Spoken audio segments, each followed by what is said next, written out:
Assalamualaikum warahmatullahi wabarakatuh. Perkenalkan, nama saya Rahersal Erlan Oktaviano dari Prodi Ilmu Hukum dengan NIM 25111764073. Sini saya akan melanjutkan materi tentang buku ilmu negara yang ditulis oleh Sugino. Tokoh yang selanjutnya adalah Marsilius. Marsilius daripada hidup pada tahun 1270 sampai 1340, ia adalah seorang tokoh terbesar dari aliran filsafat nominalis. Bersama-sama dengan rekannya William Ockham yang hidup pada tahun 1280 sampai 1317. Dengan demikian, sikap mereka adalah bahwa hal-hal yang bersifat khusus itu adalah yang bernilai tinggi, sedangkan hal-hal yang bersifat umum itu hanya merupakan abstraksi daripada pikiran saja. Marcellus adalah ahli pemikir tentang negara dan hukum Fransiskan. Ia hidup pada tahun 1000 Ia sekitar tahun 1324 menerbitkan bukunya yang sangat terkenal yang diberi nama Defensor Pacis atau Pembela Perdamaian. Buku ini merupakan buku yang paling menakjubkan dari seluruh buku-buku yang ada pada zaman abad pertengahan. Buku ini merupakan ciptaan dari seorang sarjana pada zaman abad pertengahan, tetapi hingga kini masih tetap menimbulkan kekaguman bagi tiap-tiap yang orang yang baru mulai mempelajari soal-soal tentang negara dan hukum. Hal ini disebabkan karena keberaniannya serta pikirannya yang modern yang terdapat di dalam buku tersebut. Buku ini terdiri dari 3 bagian yang disebut Dictions. Buku yang pertama menguraikan tentang dasar-dasar negara, buku yang kedua membentangkan dasar-dasar gereja dan sifat-sifat hubungan antara negara dan gereja, sedangkan buku yang ketiga hanya memuat kesimpulan-kesimpulan saja.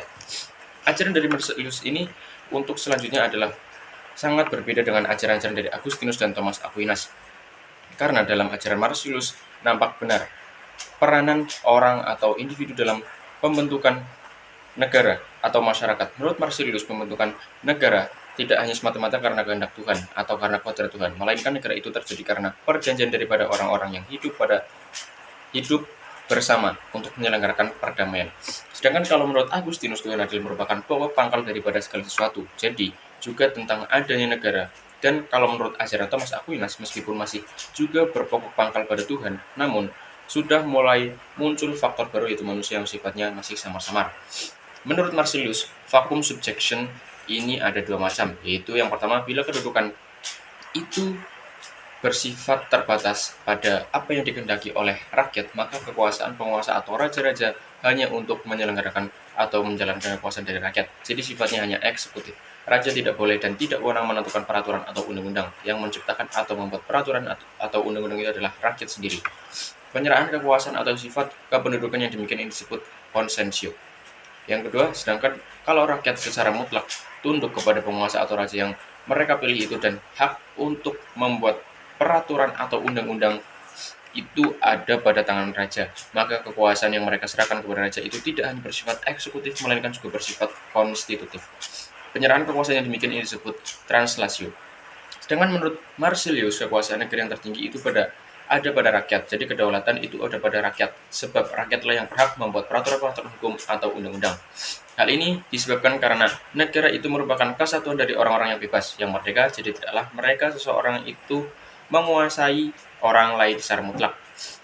Jadi, pertimbangan antara kekuasaan rakyat dan kekuasaan raja adalah rakyat yang berdaulat, raja yang melaksanakan kedaulatan rakyat. Jadi dengan demikian, yang dianut Marsilius adalah factum subjectionis yang bersifat konsensio.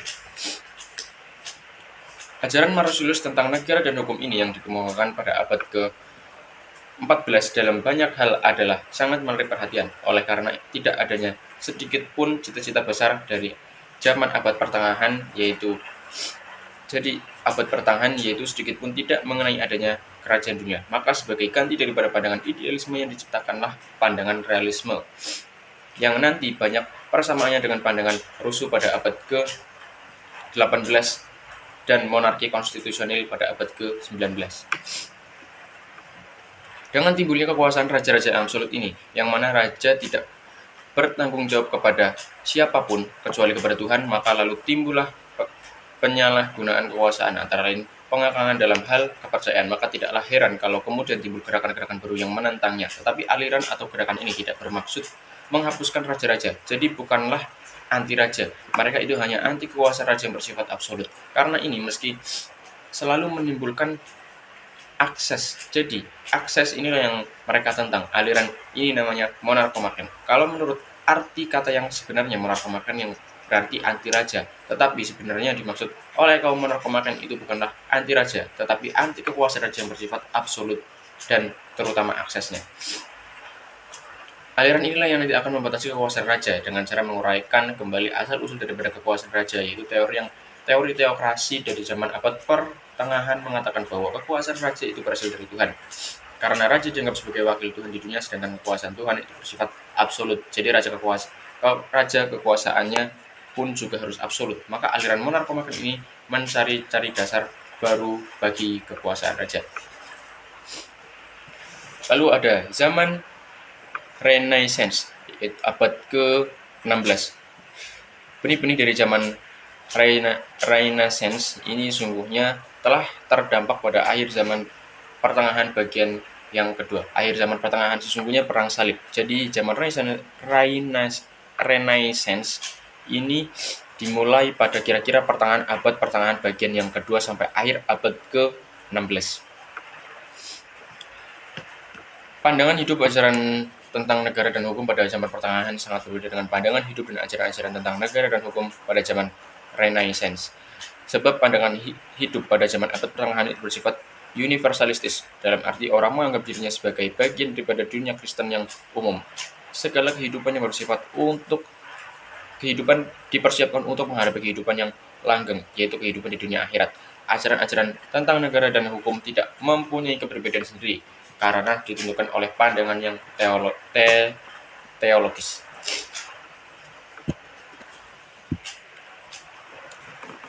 Demikianlah sebenarnya bahwa pandangan hidup dan ajaran-ajaran tentang negara dan hukum pada zaman Renaissance ini sangat dipengaruhi oleh berbagai paham. Pengaruh ini demikian kuatnya sehingga dapat merubah dan membelokkan pandangan hidup dan ajaran-ajaran tentang negara dan hukum pada waktu itu. Paham-paham yang mempengaruhi antara lain yang pertama, berkembangnya kembali kebudayaan Yunani kuno. Jadi pengaruh kebudayaan Yunani kuno, pengaruh ini timbul karena terjadinya perang salib. Kalau pada zaman abad pertengahan, segala sesuatu itu harus tunduk kepada kodrat Tuhan dan kehendak Tuhan. Orang tidak boleh berpikir sendiri-sendiri untuk menentukan bagaimana ia harus hidup. Karena yang menentukan segala-galanya itu adalah pemimpin-pemimpin negara atau pemimpin-pemimpin gereja. Sebab para pemimpin itulah yang dianggap sebagai wakil daripada Tuhan di dunia ini. Maka sesudah perang salib, karena akibat dari kebudayaan Yunani tadi, terutama ajaran Aristoteles, masuklah unsur rasio. Dan orang mulai berpikir secara rasional. Pengaruh ini aksesnya adalah sangat buruk oleh karena bagaimana biasanya semua barang atau paham baru ini adalah sangat menarik dan mudah ditiru. Maka demikian juga halnya dengan peniruan kebudayaan Yunani kuno itu, sehingga akhirnya orang sangat berlebihan dan sangat mendewa-dewakan kebudayaan Yunani kuno tersebut, sedangkan norma-norma agama dilepaskan sama sekali. Hal ini menyebabkan moral mulai merosot dan timbul pandangan yang individualistis. Yang kedua, paham kedua yang mempengaruhi keadaan zaman Renaissance adalah sistem feodalisme yang berakar pada kebudayaan Jerman kuno. Sistem ini mempengaruhi Romawi Barat sebagai akibat ditaklukkannya Romawi Barat oleh bangsa Jerman. Sistem feodalisme ini menimbulkan kekacauan dan perpecahan daerah. Para bangsawan apalagi rakyat jelata tidak mempunyai hak apa-apa terutama pada susunan ketatanegaraan. Tetapi dalam waktu negara mengalami bahaya peperangan, misalnya kaum bangsawan itu dan juga rakyat biasa harus selalu memberikan bantuannya kepada raja berupa apapun. Maka nanti kepada mereka yang berjasa, raja memberikan hadiah yang berupa pinjaman sebidang tanah. Pemberian hadiah itu dengan suatu perjanjian bahwa sebagian daripada hasilnya harus diserahkan kepada raja sebagai suatu pajak, atau merupakan suatu tanda bahwa mereka itu adalah bawahan raja. Orang-orang yang mendapatkan hadiah tanah itu disebut landman, sedangkan raja yang meminjamkan tanah itu disebut landheer atau tuan tanah. Hubungan antara landheer dan landman itu semula adalah baik. Landheer semula rajin berkeliling ke tempat-tempat landman, dan sebaliknya landman yang berkunjung ke tempat landheer. Tetapi lama-kelamaan hubungan itu menjadi renggang dan akhirnya malahan terputus sama sekali. Maka setelah putusnya hubungan ini, para landman lah yang menjadi berkuasa di daerah-daerah tersebut. Kekuasaan ini makin lama makin menjadi kuat. Kedudukan raja bergantung pada bantuan dan dukungan para landman. Akhirnya kekuasaan raja semakin berkurang dan malahan habis sama sekali. Keadaan demikianlah dipergunakan sebaik-baiknya oleh para landman untuk memproklamirkan dirinya sebagai raja. Demikianlah timbul raja-raja kecil dan mereka ini saling berebut kekuasaan. Keadaan inilah yang menimbulkan kekacauan dan perpecahan daerah negara. Hal-hal tersebut merupakan kemudian menyebabkan para sarjana kenegaraan pada zaman Renaissance itu selalu berusaha untuk memikirkan atau mengadakan konsepsi tentang sistem pemerintahan sentral dan mutlak pada negara dan stat absolutisme. Sedang tujuannya adalah untuk menghentikan perang perebutan kekuasaan yang selalu menimbulkan kekacauan itu. Banyaklah kiranya negara yang terjumus ini dalam keadaan ini. Italia misalnya, karena setelah mengalami keadaan ini semenjak pada pertengahan abad ke-13, proses mana berjalan secara terus semenjak raja-raja Jerman lenyap dari Italia dan akhirnya memuncak pada abad ke-16. Maka mulai saat itu masalah kenegaraan menjadi hangat dan sangat menarik perhatian. Masalahnya ialah bagaimana kekacauan dan perebutan kekuasaan ini dapat diakhiri dan diganti dengan suatu ketertiban. Masalah inilah yang sangat menarik perhatian dan kemudian diselidiki serta dicari pemecahannya oleh seorang tokoh bernegara yang sangat menakjubkan pada masa itu. Tokoh tersebut yang dimaksud adalah Niccolo Machiavelli. Niccolo Machiavelli dilahirkan di Florence. Ia hidup pada tahun 1469 sampai 1527. Ajaran tentang negara dan hukum ditulis dalam bukunya yang sangat terkenal yang bernama Dua Prinsip, artinya Sang Raja atau buku pelajaran untuk raja. Buku ini dimaksudkan untuk dijadikan tuntunan atau pedoman bagi para raja dalam menjalankan pemerintahannya, agar raja dalam memegang dan menjalankan pemerintahan dengan baik untuk menyatukan kembali negara Italia pada waktu itu mengalami kekacauan dan daerah negara terpecah-pecah. Dalam buku tersebut juga menerangkan pendirinya Machiavelli terdapat asas-asas moral dan kesusilaan dalam susunan ketatanegaraan. Ajaran atau pandangan Niccolo Machiavelli tersebut di atas sangat terpengaruh, bahkan sangat dikatakan merupakan pencerminan daripada apa yang dikenalnya dalam praktek sebagai seorang ahli negara dan apa yang telah dijalankannya. Karena dianggapnya perlu sekali untuk menyelenggarakan kepentingan negara, diangkatnya menjadi teori umum mengenai praktek ketatanegaraan dengan cara yang gagah dan berani. Disinilah Niccolo Machiavelli kelihatan sangat terpengaruh oleh keadaan di tanah airnya, Italia, karena keadaan di Italia pada waktu itu sedang mengalami kekacauan dan perpecahan. Maka ia menginginkan terbentuknya central Gewalt atau sistem pemerintahan sentral. Maksudnya ialah agar dengan demikian keadaan dapat menjadi tentram kembali. Tujuan negara menurut Niccolo Machiavelli adalah sangat berbeda dengan ajaran-ajaran yang telah terdahulu, yaitu untuk mencapai kesempurnaan seperti yang diajarkan oleh sarjana-sarjana zaman abad pertengahan. Sedang menurut Niccolo Machiavelli, tujuan negara adalah mengusahakan terselenggaranya ketertiban, keamanan, dan ketentraman. Dan ini hanya dapat dicapai oleh pemerintah seorang raja yang mempunyai kekuasaan absolut.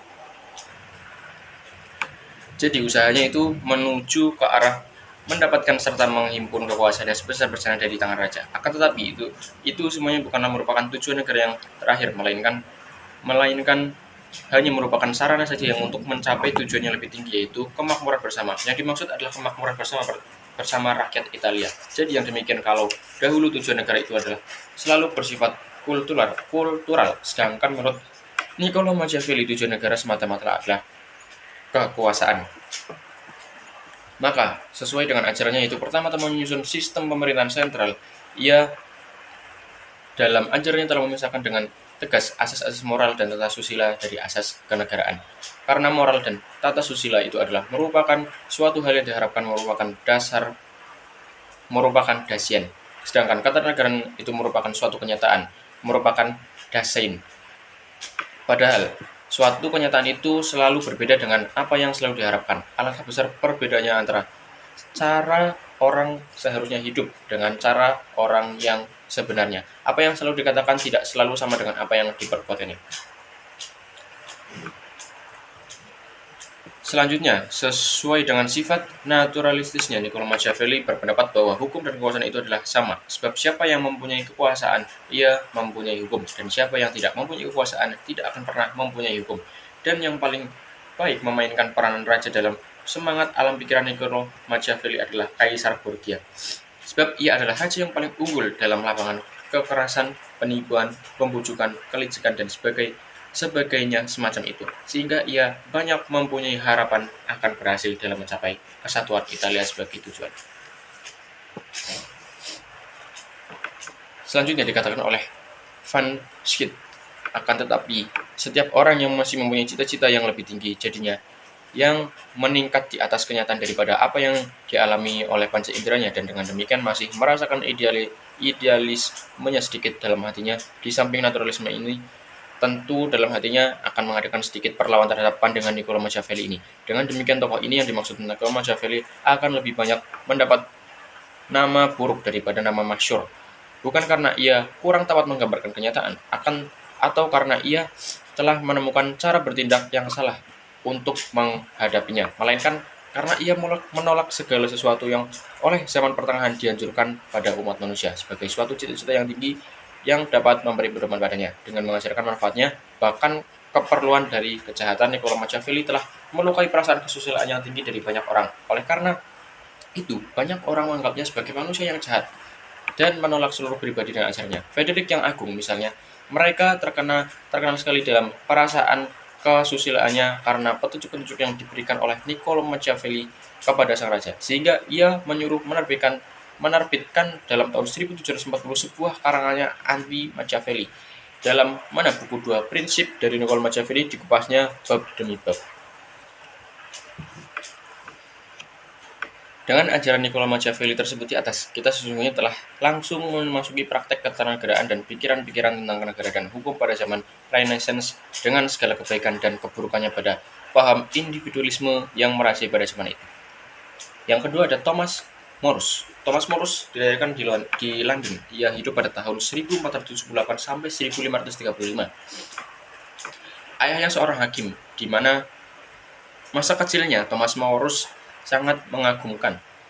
Ia seorang anak yang ajaib, sebab baru umur 18 tahun ia telah termasyhur di seluruh dunia dalam lapangan kesusastraan berhubung dengan karangan-karangannya tentang zaman klasik. Jabatannya kemudian adalah sebagai pengacara yang ulung, dan karena itu ia menjadi dekat dengan Raja Henry ke-8. Tetapi karena suatu hal, yaitu karena ia tidak mau menyetujui dan tidak mau memberikan bantuannya dalam hal perceraian raja tersebut dengan permaisurinya, ia dipenjara di Tower dan kemudian dihukum mati pada tahun 1535. Apabila pemikiran tentang negara dan hukum pada zaman Renaissance telah diungkap oleh seorang sarjana besar Italia bernama Niccolo Machiavelli, maka di Inggris pada tahun 1516, jadi beberapa tahun setelah terbitnya buku dua prinsip dari Niccolo Machiavelli, Thomas Morus menerbitkan sebuah buku karangannya yang sesungguhnya tidak ada sangkut pautnya dengan masalah pemikiran tentang negara dan hukum, karena buku tersebut bersifat roman kenegaraan, yaitu De Optimo Res Publicae Statu Deque Nova Insula Utopia, tentang susunan pemerintahan yang paling baik dan tentang pulau yang tidak dikenal yang dinamakan negara antah berantah atau dengan singkat disebut Utopia.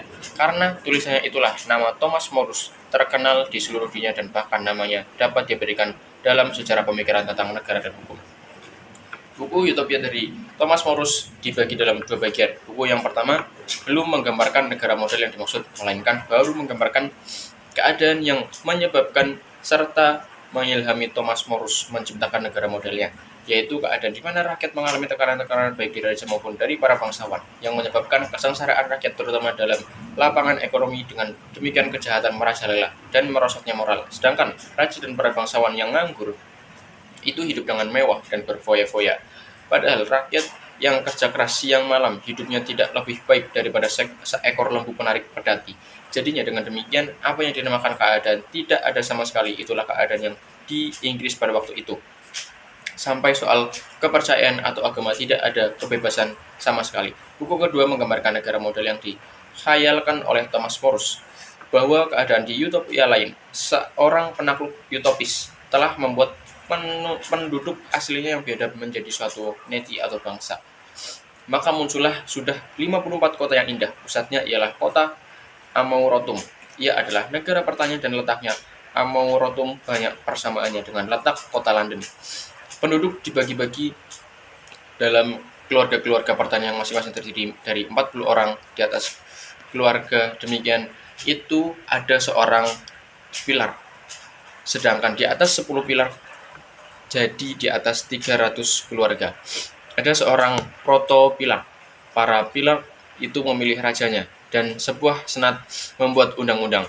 Setiap orang wajib bekerja tetapi lamanya hanya 6 jam sehari. Sedangkan orang-orang boleh tidur selama 8 jam sehari.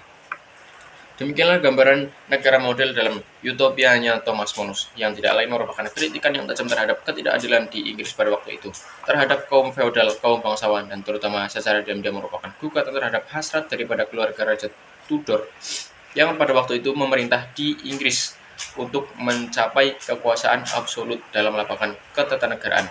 Thomas Manus sendiri dalam batinnya sesungguhnya berkeberatan terhadap utopianya itu.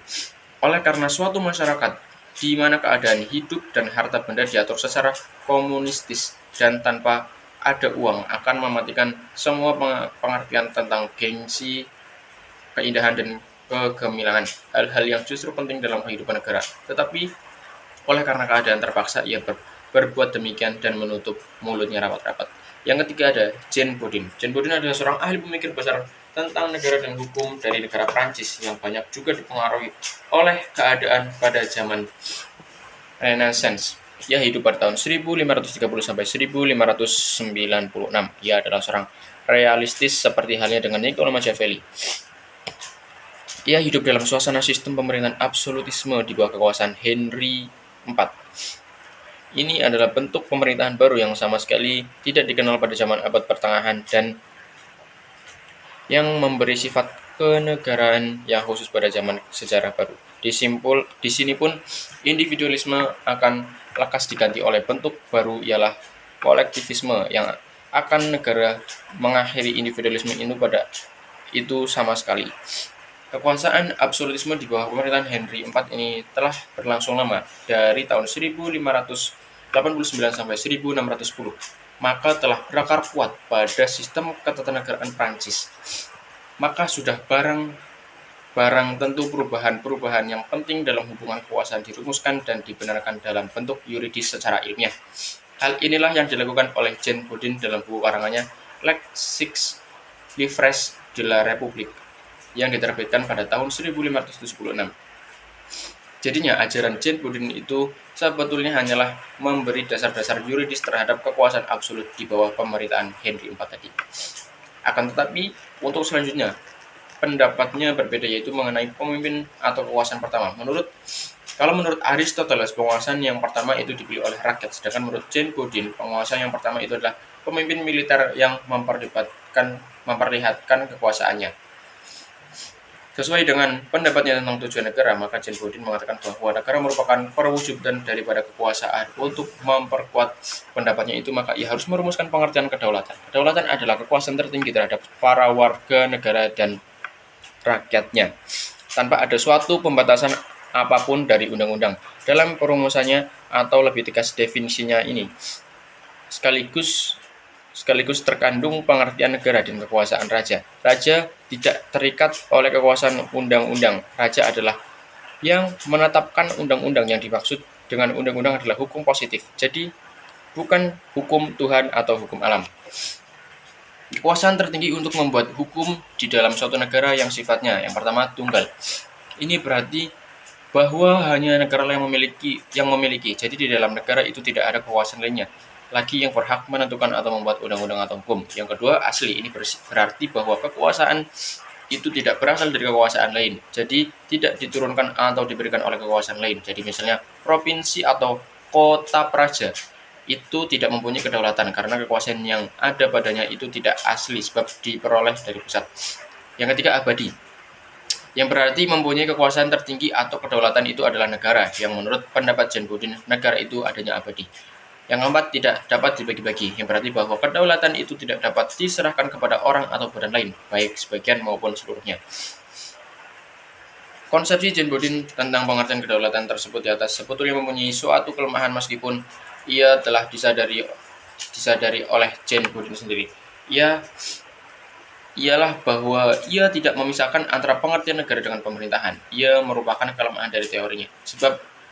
Sebab lalu berarti bahwa kedaulatan negara sama dengan kedaulatan pemerintah. Karena pemerintahan itu tidak abadi, maka itu berarti bertentangan dengan unsur abadi dari kedaulatan di dalam teorinya. Dengan demikian, John Bodin memberikan kepada raja kekuasaan yang absolut.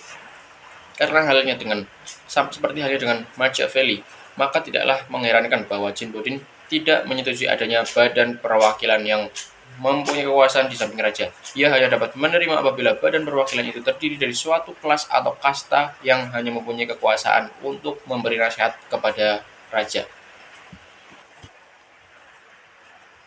Pengaruh ajaran John Bodin adalah besar sekali, tidak hanya di Prancis, di mana raja-raja mendapatkan sandaran atau dasar yuridis untuk usaha politiknya yang memperluas serta memperkuat kekuasaannya. Juga di Inggris, ajaran John Bodin ini mendapat sambutan baik sekali, tetapi yang terang ajaran John Bodin ini memperkuat timbulnya sistem pemerintahan yang bersifat absolut. Ini menjadikan ia seorang ahli pemikir yang asli dan kuat, dan yang meletakkan dasar-dasar pemikiran untuk abad-abad yang akan datang. Selanjutnya ada kaum monarkomaken. Istilah monarkomaken dalam pengertian yang umum berarti anti raja atau menentang raja. Tetapi sesungguhnya pengertian itu adalah kurang tepat sebab ajaran-ajaran daripada ahli pemikir tentang negara dan hukum yang dimasukkan dalam golongan kaum monarkomaken sama sekali tidak anti atau melawan raja-raja. Sebab tidak anti atau melawan sistem pemerintahan yang absolutisme pada umumnya, melainkan yang ditentang atau dilawan itu adalah aksesnya. Sistem pemerintahan absolutisme ini dalam banyak hal tidak dapat melepas diri dari pengaruh teokrasi yang menyatakan bahwa segala sesuatu yang berasal dan dikehendaki oleh Tuhan.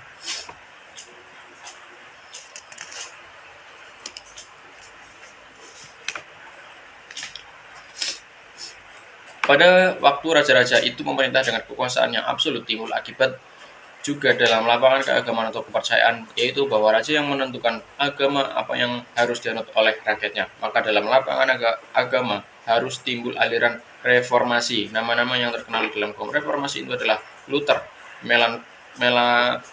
Melanchthon, Zwingli, dan Calvin. Mereka ini pada pokoknya tidak setuju dengan susunan organisasi gereja yang ada pada waktu itu. Luther yang memiliki gerakan ini yaitu gerakan pembaharuan pada tahun 1517 pertama-tama menyerang keburukan dari gereja, yaitu mengenai hierarki pada gereja yang pada hukum gereja tidak berdasarkan kitab suci dan yang hanya dipergunakan untuk mengumpulkan kekayaan dan kekuasaan keduniawian saja. Kemudian mereka memberikan ajaran-ajaran baru.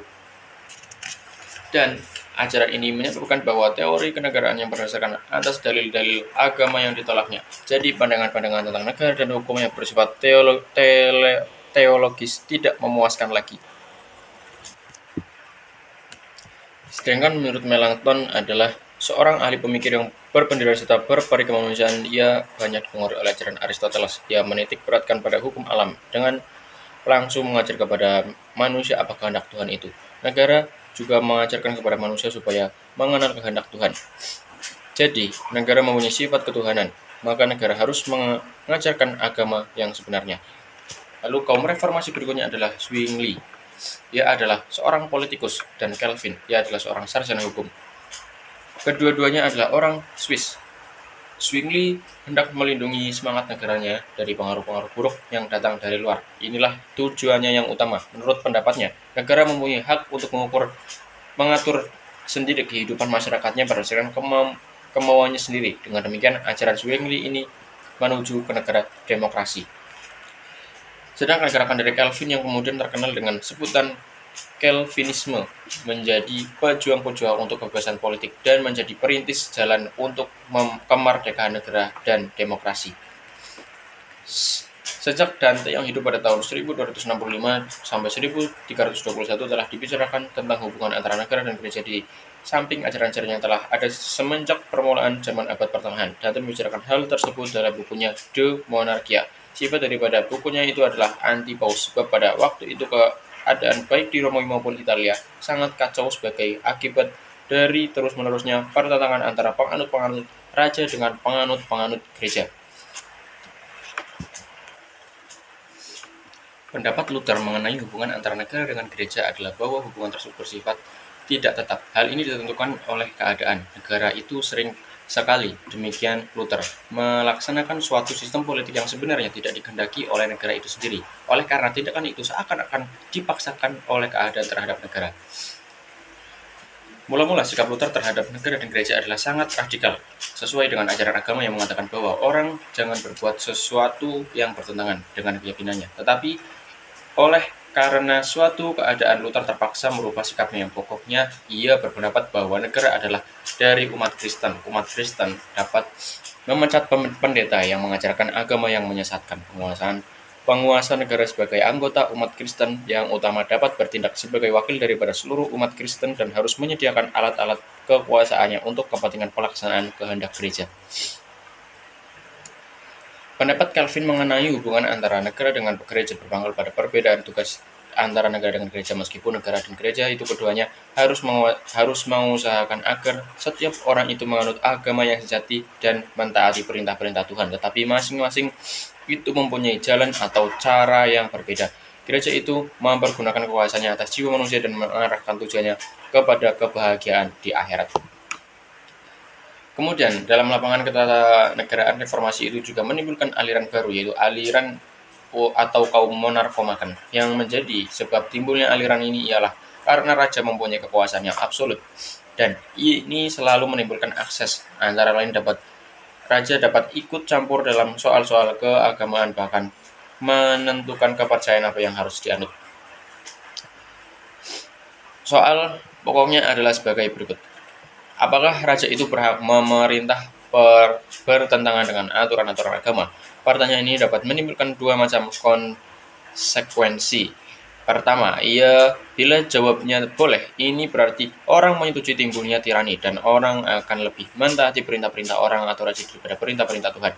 Atau dengan kata lain, yang menyetujui kekuasaan absolutisme. Kedua, bila jawabannya tidak, yaitu berarti orang harus lebih mentaati perintah-perintah Tuhan daripada perintah-perintah raja, dan dengan demikian agama mempunyai unsur yang revolusioner dalam atau terhadap kekuasaan duniawi. Perjuangan melawan absolutisme ini telah dimulai sejak zamannya Calvin dengan kejadian-kejadian di Prancis pada tahun 1572, tanggal 24 Agustus, yang terkenal sebagai Malam Bartolomeus, di mana atas perintah penguasa Katolik dilakukan pembunuhan besar-besaran terhadap kaum Protestan.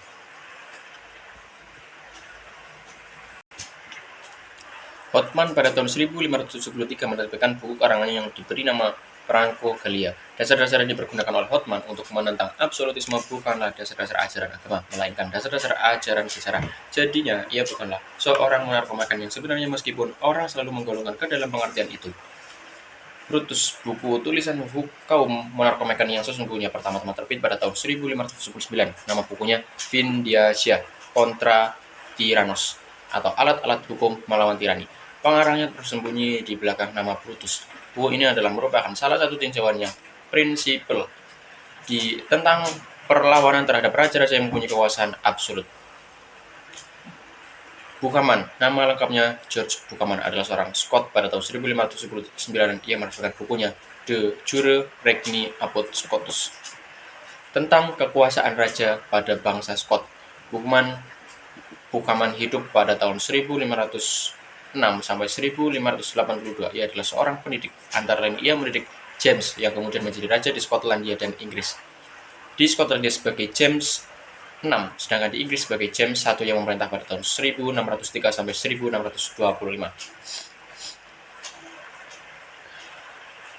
Lalu selanjutnya ada Mariana. Nama lengkapnya Juan de Mariana. Ia adalah seorang sarjana dari Spanyol. Pada tahun 1599 ia menerbitkan bukunya De Rege ac Regis Institutione, atau tentang hal raja dan kedudukannya. Buku ini khusus ditujukan sebagai pegangan dari Raja Philip III yang memerintah di Spanyol. Ajarannya banyak persamaannya dengan ajaran Buchanan, terutama mengenai batas-batas kekuasaan negara yang membunuh dan pembunuh terhadap tiran. Banyak pula persamaannya dengan ajaran Niccolo Machiavelli, cuma sifatnya agak samar-samar, sedang semangat daripada seluruh bukunya menyatakan bahwa negara itu sebagai suatu masyarakat lebih rendah kedudukannya daripada gereja, dan tidak ada sangkut pautnya sama sekali dengan kesusilaan. Lalu selanjutnya ada Bellarmine. Ia adalah seorang kardinal, hidup pada tahun 1542 sampai 1621. Ia adalah seorang kontroversialis. Filsafat negaranya bersifat kontroversialis karena sikap James yang membela pendirian tentang kedaulatan Tuhan yang kemudian mendapat perlawanan dari kaum Jesuit dengan kedaulatan rakyatnya. Bellarmine berpendapat bahwa sungguh pun monarki absolut adalah merupakan bentuk pemerintahan yang paling baik dalam teori, akan tetapi dalam kekurangan daripada akhlak manusia telah menyebabkan praktiknya berlainan sekali. Pendapat ini telah dibenarkan dalam prakteknya. Buku karangan Bellarmine yang terkenal ialah Disputationes, yang mengajarkan bahwa Paus tidak mempunyai kekuasaan dalam lapangan keduniawian, dan Tractatus de Potestate Summi Pontificus in Rebus Temporalibus, tentang kekuasaan Paus dalam lapangan keduniawian. Lalu ada selanjutnya Suarez. Nama lengkapnya Francesco Suarez. Ia juga seorang kontroversialis. Ia seorang sarjana Spanyol yang hidup pada tahun 1548 sampai 1617.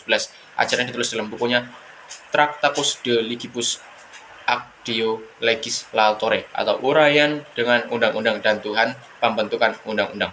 Menurut pendapat Suarez adalah gabungan daripada orang-orang yang merupakan suatu kesatuan karena perbuatan yang berdasarkan kemauan atau karena persetujuan umum.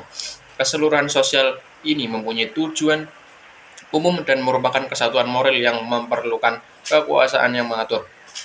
Kekuasaan rakyat telah memperoleh bentuk seperti yang nanti akan dikemukakan oleh Rousseau pada abad ke-18, dan dalam banyak hal ajaran Suarez ini, terutama tentang kedaulatan, mempunyai persamaan dengan ajaran Jean Bodin.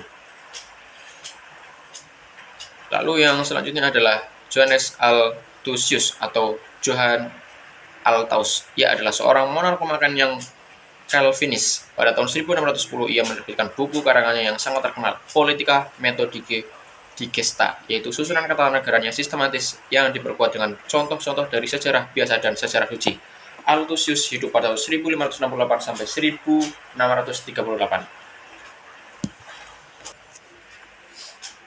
Tentang bentuk negara, Althusius berpendapat bahwa tidak ada bentuk negara yang lain kecuali kedaulatan rakyat, tetapi cara pemerintahannya dapat berbeda-beda.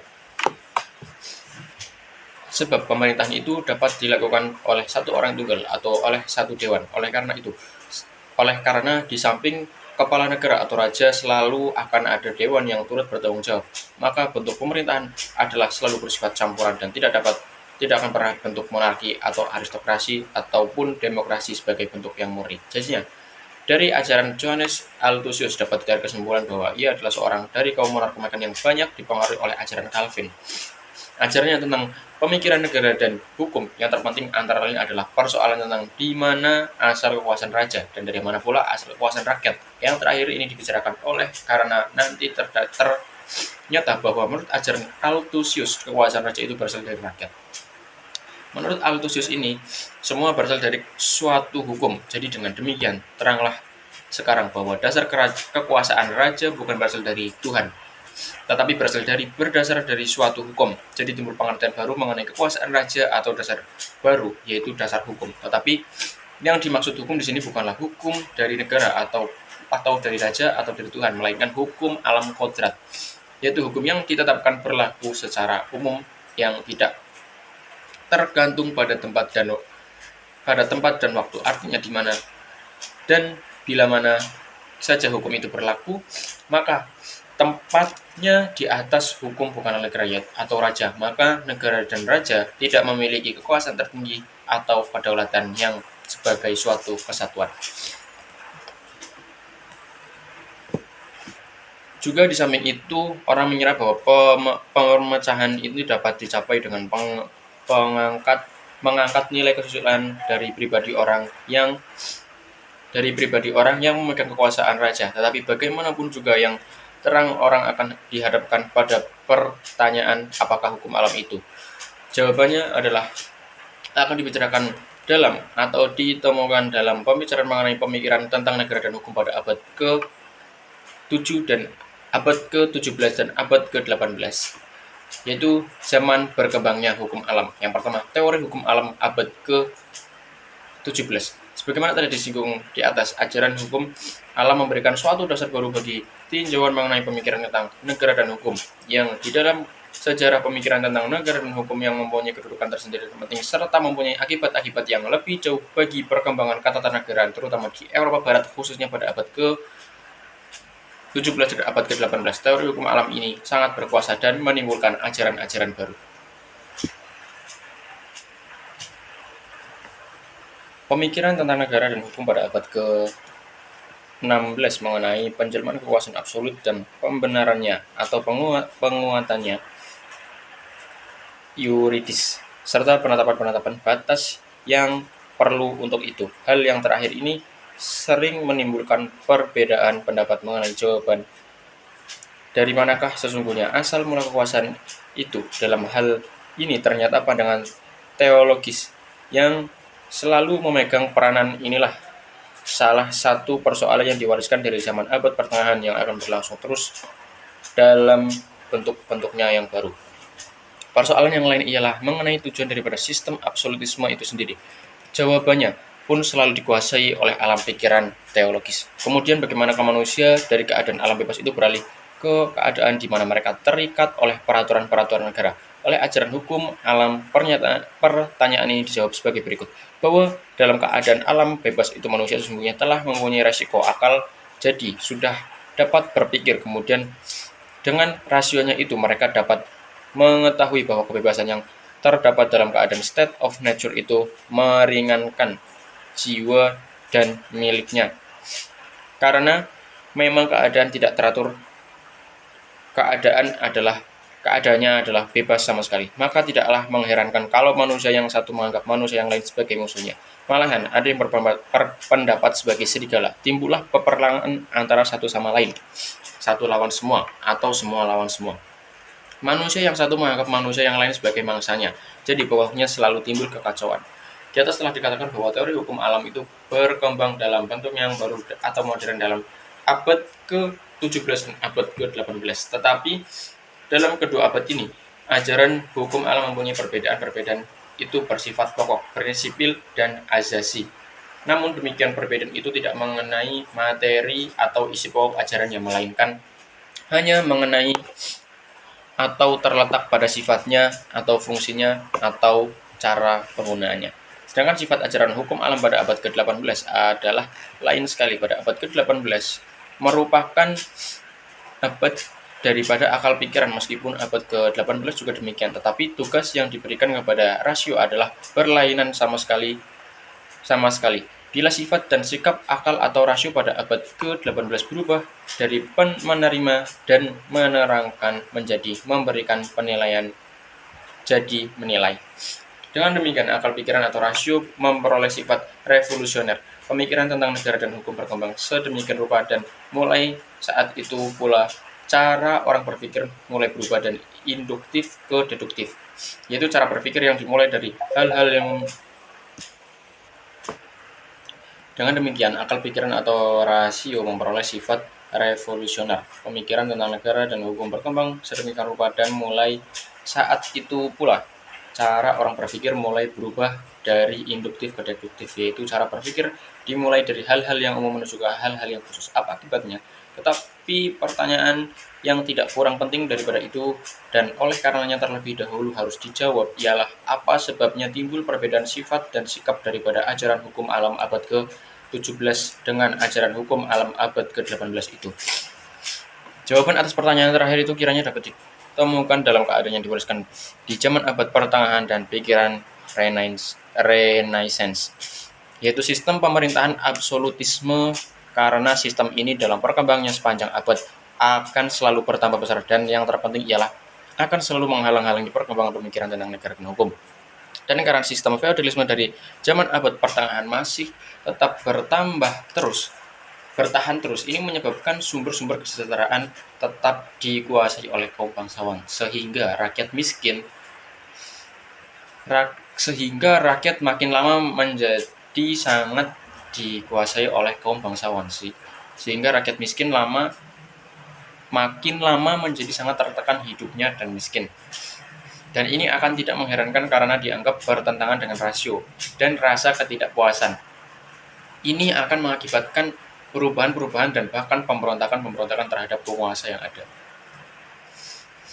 Dalam pemikiran tentang negara dan hukum, demikian pula keadaannya. Mereka menantang sistem pemerintahan absolutisme dengan ajaran-ajaran mereka.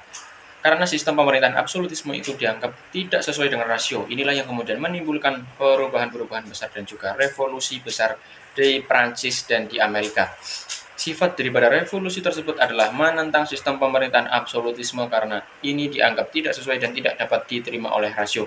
Demikianlah nanti sifat dan sikap ajaran-ajaran dari pemikir besar tentang negara dan hukum dari abad ke-17 dan abad ke-18. Jadi tegasnya, untuk mudahnya, cara kita memahami ajaran-ajaran mereka, pertama-tama kita harus terlebih dahulu apakah hukum alam itu, kemudian sarjana yang akan kita pelajari ajaranya, itu tergolong aliran hukum alam pada abad ke-17 ataukah tergolong pada abad ke-18. Lalu bagaimana keadaan terutama mengenai sistem pemerintahan pada waktu hidupnya sarjana itu. Sebab ini menentukan sekali karena sifat ajaran mereka pada umumnya hipotesis. Kalau kita sudah mengetahui itu semua, ya itulah sifat dan sikap ajaran-ajaran dari para ahli pemikir besar tentang negara dan hukum pada abad ke-17 dan abad ke-18. Selanjutnya ada tokoh Grotius atau Hugo de Groot. Grotius pada tahun 1583 sampai 1645 di negeri Belanda. Pernah ia mengikuti perjalanan Oldenburg-Nevel di Prancis. Pernah ia tahun 1619 dijatuhi hukuman seumur hidup karena ia menjadi penganut kaum Remonstran. Akan tetapi pada tahun 1621 ia dapat melarikan diri dari Loevestein ke Prancis. Dalam penjara itu ia telah mulai menulis buku karangannya yang terkenal De Jure Belli et Pacific atau Hukum Perang dan Damai, yang kemudian setelah selesai dipersembahkannya kepada Raja Prancis Louis XIII. Dengan bukunya itulah Grotius menjadi seorang ahli pemikir besar tentang negara dan hukum, serta dianggap sebagai peletak dasar pertama atau pelopor bahkan pencipta daripada hukum alam modern. Meskipun Grotius adalah seorang pemeluk agama yang tekun dan percaya sekali dengan adanya Tuhan, namun dalam pengantar dari bukunya terlihat keangkuhan serta kelantangan dalam ucapannya sebagai berikut, bahwa Tuhan sendiri tak dapat mengadakan perubahan suatu apapun pada kebenaran, bahwasanya 2 kali 2 itu adalah 4. Dengan demikian dapatlah ditunjukkan suatu lapangan yang berlaku umum. Di samping keadaan terpecah belah di lapangan agama itu, hukum alam itu adalah suatu peraturan dari akal murni, dan karena itu demikian tetaplah hingga Tuhan Maha Esa dapat bertindak bertentangan dengan apa yang patut menurut akal. Dalam kekuasaan pemikiran itu, manusia mendapati kunci atau pedoman hidup yang bernilai moral.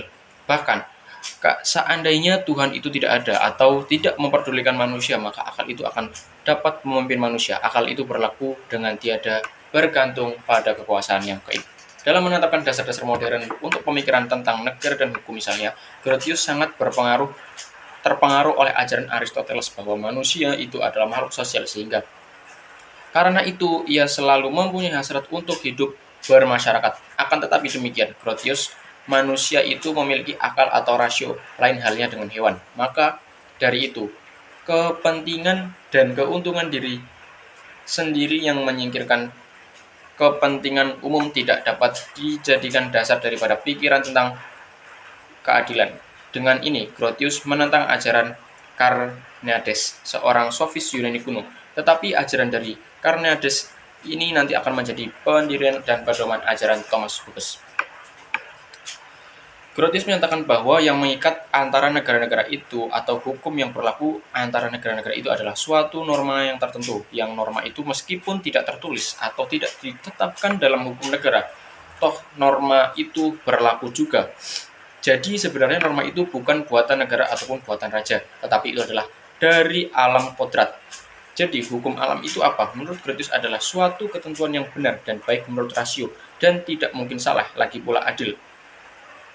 Sebagai contoh misalnya, orang harus menghormati milik orang lain, orang harus menghormati orang lain, orang harus mengganti kerugian yang ditimbulkan karena kesalahannya, orang harus menepati janji, orang harus mengembalikan milik orang lain yang ada padanya secara tidak sah. Menurut Marsilius, yang menyebabkan orang-orang itu menyelenggarakan perjanjian adalah orang-orang itu mendapat ilham dari Tuhan, dan Tuhan itu disebut sebagai kausa remotnya. Tetapi kalau menurut Grotius yang menyebabkan itu adalah karena orang itu adalah makhluk sosial, karena itu padanya selalu ada hasrat untuk hidup bermasyarakat, dan yang penting ialah karena manusia itu memiliki rasio, karena faktor-faktor inilah manusia lalu hidup bermasyarakat. Untuk mencapai tujuannya ialah ketertiban dan keamanan umum, dan tugas ini diserahkan kepada seorang raja dalam suatu perjanjian. Sekarang soalnya, apakah sebabnya orang itu tunduk pada perjanjian? Sebabnya ialah hanya hal itu baik dan benar menurut rasio. Inilah hasil pemikiran Grotius yang penting dan yang merupakan peristiwa besar dalam sejarah dari pemikiran tentang negara dan hukum. Lalu yang kedua ada Thomas Hobbes. Thomas Hobbes adalah ahli pemikir besar tentang negara dan hukum di Inggris. Ia hidup pada tahun 1588 sampai 1679. Ia hidup dalam masa sistem pemerintahan absolut di bawah kekuasaan Charles I dan Charles II di Inggris. Juga demikian keadaan sistem pemerintahan di beberapa negara lainnya, misalnya Spanyol di bawah kekuasaan Raja Philip II, juga Prancis keadaan sistem pemerintahan absolutisme inilah yang dibela oleh Thomas Hobbes. Dalam arti, Thomas Hobbes menerima keadaan dan kenyataan itu sebagai suatu keadaan dan kenyataan yang sewajarnya, maka kemudian ini diterapkan dan diberi dasar-dasar hukumnya untuk menguatkan keadaan dan kenyataan tersebut. Sebagai seorang penganut aliran hukum alam, Thomas Hobbes di dalam penerangkan atau mengurangi ajarannya itu berpokok pangkal atau bertitik tolak pada keadaan manusia sebelum adanya negara. Jadi masih keadaan alamiah di mana manusia itu hidup dalam keadaan alam bebas tanpa ikatan apapun. Dalam keadaan demikian, mereka disebut sebagai manusia abstrakto. Dalam keadaan demikian, manusia selalu saling bermusuhan, saling menganggap lawan, dan saling merasa takut kalau manusia yang lain itu akan mendahului dan akan mendapat lebih banyak pujian daripada dirinya sendiri. Maka terjadilah selalu perlawanan atau peperangan melawan seseorang melawan seorang. Seorang melawan semua orang melawan semua orang. Keadilan ini yang disebut bellum omnium contra omnes, di mana setiap orang selalu memperlihatkan keinginan-keinginan yang betul-betul bersifat egoistis. Jadi dalam keadaan ini tidak ada pengertian adil dan tidak adil sama sekali, sedangkan yang berlaku hanyalah nafsu-nafsu manusia saja. Sebab untuk adanya keadilan harus ada peraturan yang mengatur serta mengukur perbuatan manusia. Ini berarti harus adanya harus adanya si pembuat peraturan atau undang-undang. Jadi harus ada negara. Keadaan bellum omnium contra omnes tadi tentunya ada yang menyebabkan keadaan ini menyebabkan tidak lain adalah bahwa manusia dalam keadaan ini abstrakto, ini telah memiliki sifat-sifat tertentu, yaitu competition. Persaingan ini berarti bahwa manusia itu selalu berlomba untuk mengatasi manusia yang lain karena adanya rasa takut bahwa dia tidak akan mendapatkan pujian. Dalam hal bersaing ini karena dapat mempergunakan cara apapun. Ini menimbulkan sifat yang kedua, yaitu defensio defend, mempertahankan atau membela diri. Ini berarti bahwa manusia tidak suka dikuasai atau diatasi oleh orang lain karena manusia itu selalu mempunyai keinginan untuk menguasai manusia yang lain. Maka sifat membela diri ini merupakan jaminan bagi keselamatannya. Ini menuju ke gloria. Ini adalah sifat keinginan dihormati, disegani, dan dipuji. Tetapi untunglah bahwa manusia itu sebenarnya takut akan adanya bellum omnium contra omnes tadi, karena di samping tiga sifat itu tadi manusia masih memiliki sifat-sifat yang lain yang menyebabkan tidak terlaksana tiga sifat tadi, karena tiga sifat yang disebutkan terakhir itu hanya dapat terlaksana dalam keadaan damai. Tiga sifat itu adalah yang pertama takut mati, yang kedua ingin memiliki sesuatu, yang ketiga ingin mempunyai kesempatan untuk bekerja agar dapat memiliki sesuatu itu tadi. Menurut Thomas Hobbes, perjanjian itu adalah perjanjian masyarakat yang sifatnya langsung. Artinya, orang-orang yang menyelenggarakan perjanjian itu langsung menyerahkan atau melepaskan haknya atau kemerdekaannya kepada raja. Jadi, tidak melalui masyarakat. Raja berada di luar perjanjian, jadi tidak merupakan pihak dalam perjanjian itu. Dengan demikian, raja tidak terikat oleh perjanjian dan mempunyai kekuasaan yang absolut. Sedangkan sebab adanya perjanjian itu sendiri adalah rasa takut yang ada pada tiap-tiap manusia bahwa keselamatannya selalu terancam. Jadi pengikatnya adalah nasib. Menurut Marcellus, perjanjian ini adalah perjanjian penundukan antara penguasa atau raja dengan rakyatnya. Ini sifatnya bertingkat. Artinya bahwa orang-orang yang menyelenggarakan perjanjian itu menyerahkan kekuasaan kepada masyarakat yang mereka bentuk. Kemudian masyarakat inilah yang menyerahkan kekuasaan itu kepada raja. Jadi dengan demikian kedaulatan tetap ada pada tangan rakyat. Raja hanya melaksanakan kekuasaan itu saja. Sedangkan sebab adanya perjanjian itu terjadi sendiri adalah bahwa Marcellus ingin menunjukkan kekuasaan negara dan membuktikan bahwa negara kedudukannya lebih tinggi daripada gereja. Menurut Grotius, nama perjanjian itu adalah perjanjian masyarakat, sifatnya bertingkat, jadi menyerahkan kekuasaan dari orang-orang yang menyelenggarakan perjanjian kepada raja itu melalui masyarakat. Sebab adanya perjanjian itu sendiri adalah bahwa menurut Grotius, manusia itu adalah makhluk sosial, jadi selalu ada hasrat untuk hidup bermasyarakat atau appetitus societatis. Di dalam perjanjian masyarakat itu tersimpul penyerahan hak-hak dari individu-individu kepada masyarakat. Kecuali dari raja. Ingat bahwa raja di sini tidak ikut dalam perjanjian. Dengan demikian menurut Thomas Hobbes, karena raja bukan partai di dalam perjanjian itu, maka raja tidak ada janji-janji apalagi terikat oleh perjanjian. Maka kekuasaan raja adalah absolut. Raja dapat melaksanakan apa saja, bahkan diperbolehkan membunuh sekalipun, asal ini untuk perdamaian yang menjadi tujuan daripada perjanjian masyarakat. Jadi untuk perdamaian yang jadi juga menjadi tujuan negara. Kalau raja berbuat melawan hukum, tidak dapat dikatakan raja itu bersalah atau melanggar hak orang lain atau melanggar perjanjian masyarakat itu sendiri. Sebab raja tidak bertanggung jawab kepada siapa-siapa. Paling-paling hanya dianggap bahwa raja itu berdosa terhadap Tuhan, tetapi terhadap negara atau masyarakat atau rakyat atau individu tidak. Karena raja itu berada di luar partai atau pihak yang mengadakan perjanjian. Inilah yang merupakan analisis yuridis bagi kekuasaan raja yang absolut. Bandingkan dengan ajaran Niccolò Machiavelli dan ajaran Jean Bodin. Kekuasaan raja yang bersifat absolut ini meski meliputi segala segi kehidupan di dalam masyarakat, baik yang bersifat keduniawian maupun yang bersifat kebatinan atau kepercayaan, misalnya soal agama. Sehingga dapat dikatakan bahwa manusia itu tidak mempunyai kepribadian lagi, sebab ternyata bahwa kebebasan individu amat terbatas, yaitu terbatas hanya pada hal-hal yang belum diatur oleh raja, sedangkan pada asasnya raja dapat mengatur apa saja untuk menyelenggarakan kedamaian. Thomas Hobbes adalah seorang penganut agama. Ia percaya kepada adanya Tuhan. Jadi, bukan seorang ateis, tetapi pendapatnya mengenai hubungan antara negara dengan gereja adalah bahwa gereja itu menjadi satu dengan negara, adalah raja adalah pemimpin daripada gereja-gereja dengan kekuasaan yang absolut. Jadi, bedanya dengan Niccolò Machiavelli adalah kalau Niccolò Machiavelli memisahkan antara agama dengan pemikiran tentang negara dan hukum, sedangkan Thomas Hobbes menempatkan pemikiran tentang negara dan hukum itu justru di atas agama. Perbedaannya dengan pendapat Jean Bodin juga tajam, yaitu meskipun negara itu yang memiliki kedaulatan atau kekuasaan tertinggi, tapi kedaulatan itu masih dibatasi dengan hukum Tuhan dan hukum alam. Sedangkan kalau menurut Thomas Hobbes, kedaulatan raja itu di atas segala-galanya dan meliputi apa saja. Bahkan tadi dikatakan bahwa raja itu juga pemimpin daripada gereja. Pokok pangkal atau dasar daripada ajaran Grotius yaitu manusia dalam keadaan alamiah atau manusia dalam keadaan sebelum ada negara atau manusia in abstracto yang pada dasar bersifat sosial dan pokok pangkal atau dasar daripada ajaran Thomas Hobbes yaitu juga manusia dalam keadaan alamiah, tetapi yang pada dasarnya itu bersifat antisosial, dipersatukan oleh Samuel van Purvendorf, yang kemudian dipergunakan sebagai pokok pangkal daripada ajarannya karena ia dalam menguraikan ajarannya mempergunakan cara berpikir yang demikian ini tidak dapat mempergunakan pokok pangkal yang berlawanan. Samuel von Purvendorf adalah seorang sarjana Jerman.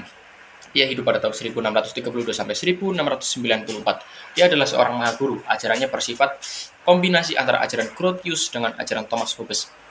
Dari Grotius diambilnya pengertian hukum alam yaitu sebagai suatu peraturan dari akal pikiran atau rasio murni. Sedangkan dari Thomas Hobbes diambilnya sifat keserakahan daripada manusia. Dengan demikian Samuel von Purvendorf menetapkan sebagai pokok pangkal ajarannya adalah manusia dalam keadaan alamiah atau manusia in abstracto. Tetapi manusia in abstracto ini hidupnya tidak seperti yang digambarkan oleh Thomas Hobbes, melainkan mereka itu telah dipersatukan oleh naluri sosial alamiahnya. Mereka hidup tanpa kekuasaan manusia karena baginya yang berlaku adalah hukum alam saja. Jadi hanya semacam ilham, bukan akal mereka. Maka mereka ini merasa tidak bahagia, tetapi meskipun demikian mereka tidaklah selalu dalam keadaan peperangan atau kekacauan karena keserakahannya seperti yang digambarkan oleh Thomas Hobbes, Bellum omnium contra omnes. Untuk menghindari ketidakbahagiaan itu tadi, mereka lalu menyelenggarakan perjanjian namanya Perjanjian Sukarela. Samuel von Pufendorf adalah mahaguru pertama di Jerman yang memberikan mata pelajaran hukum alam. Pokok uraiannya mengenai hukum alam dan hukum antar negara, maka dari itu bukannya diberi nama Jus et Gentium. Ajaran Samuel von Pufendorf kemudian dilanjutkan oleh Christian Thomasius. Christian Thomasius hidup pada tahun 1655 sampai 1728. Ia menulis buku tentang dasar-dasar hukum alam dan hukum antar negara atau Fundamental Juris Naturale et Gentium. Dalam bukunya itu, ia memberikan pemisahan yang tajam antara hukum dengan kesusilaan. Ajarannya tentang hukum alam bersifat praktis karena dia berpendapat bahwa hukum alam itu berasal dari penguasa yang tidak memerlukan perjanjian penundukan. Dengan demikian, perjanjian masyarakat juga diingkarinya. Sebab di antara penguasa atau raja dengan rakyat terdapat suatu sistem pemerintahan, yaitu konstitusi. Inilah pemikiran yang asli daripadanya. Ajaran dari Samuel von Pufendorf mengatakan bahwa hukum antar negara itu merupakan bagian daripada hukum alam dan dapat ditemukan dengan akal. Sedangkan dalam ajaran Christian Thomasius mengatakan bahwa hukum alam yang lahir atau berasal dari faktor-faktor yang bersifat takdir dan berdasarkan sifat naluri manusia akan terdesak ke belakang, sedangkan pikiran tentang perundang-undangan akan tampil ke muka dan terlihat dengan terang. Dengan demikian, ajaran dari Christian Thomasius akan merupakan langkah penting dalam pertumbuhan hukum alam pada abad ke-17.